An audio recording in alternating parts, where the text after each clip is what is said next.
ಯಾರಿವಳು ಸೂಜಿ ಮಲ್ಲಿ ಕಣ್ಣವಳು ರಾಮನಳ್ಳಿ ತೋಟದಲ್ಲಿ ಕಮ್ಮನೆಂದು ಅರಳಿದಳು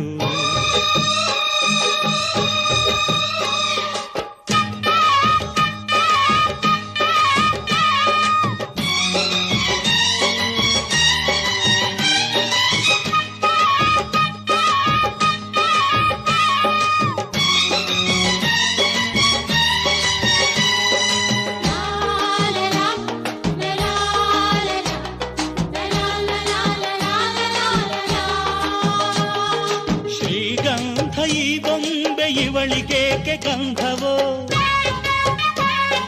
ಬಂಗಾರ ಈ ಹೆಣ್ಣು ಇವಳಿಗೇಕೆ ಮೊಡವೆಯೋ